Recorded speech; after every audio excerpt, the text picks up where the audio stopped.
They see him now, walking into the room like he owns it. Sharp suit and $1 million smile.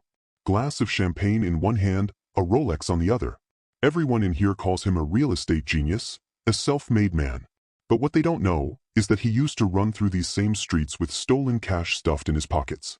And today, I'm going to tell you exactly how he did it.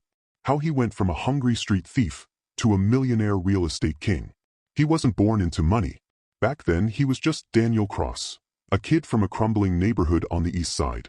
His father? Gone. His mother? Working 2 jobs, barely making rent. One afternoon, Daniel walked past a small corner store. The smell of fresh fruit hit him, sharp, sweet, and cruel. He hadn't eaten properly in days. And then, something inside him snapped. He glanced around. No one was looking. And with a shaky hand, he slid a red apple into his bag. It wasn't about the apple. It was about the rush. That spark in his chest, that feeling like he had just beaten the world. And from that moment, Daniel was hooked. Fast forward a few years, Daniel wasn't stealing food anymore. Now it was bicycles. He'd pick the locks, repaint them, sell them for quick cash.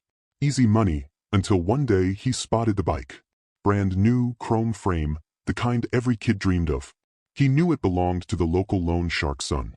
Stealing it wasn't just theft, it was asking for trouble. He picked the lock in 30 seconds. But just as he hopped on, a voice roared behind him. "Hey, that's mine."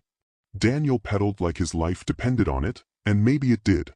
Through alleys, over curbs, dodging cars. By the time he got home, his lungs were on fire.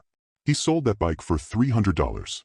And for a teenager in that neighborhood, that was more money than he'd ever held in his life. 17 years old. Daniel's hanging around a gas station at midnight with his friend Marcus. Marcus pulls out a toy gun and whispers, "Let's scare the cashier." Daniel hesitates. This wasn't like stealing bikes. This was robbery.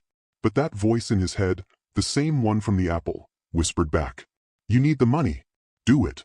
They walk in. Marcus waves the fake gun. The cashier freezes. Daniel grabs handfuls of bills from the register, maybe $450, and they run. Sirens. Someone had seen them. They hide behind dumpsters, hearts pounding so loud they're sure the cops can hear it. That night, Daniel learned something important. Speed was survival, but planning? By his mid-20s, Daniel wasn't a petty thief anymore.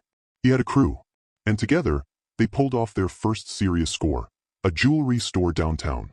For weeks, Daniel studied the place. Guard rotations, the broken back camera, the moment the manager left with the day's cash. On the night of the job, Marcus disabled the alarm with a cheap jammer. The back door latch snapped open in seconds. Inside, the display cases sparkled. But Daniel ignored them. He went straight for the safe. 3 minutes later, it was open. Cash, watches, diamonds. They slipped into the night with $80,000. That wasn't just money. That was capital. Instead of wasting it on cars or parties, Daniel bought a rundown duplex. 3 months later, he sold it for double. And just like that, a new game began. He bought cheap, fixed fast, sold high. And every clean deal was funded by dirty money. Diamonds became down payments. Heists became silent investors. The street thief was becoming a businessman.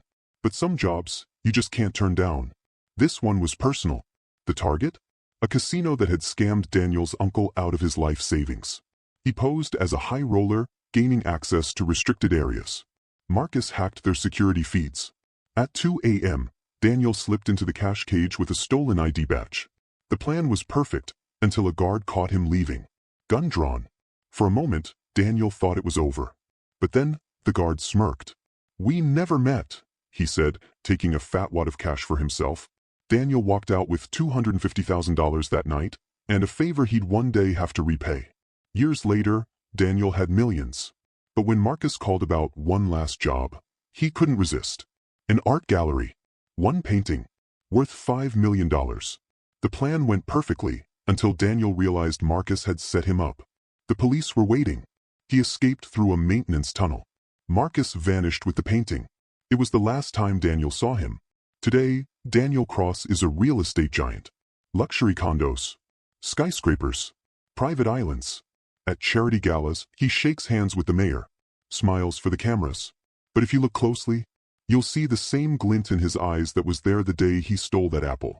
Because once you've lived like that, You never really stop.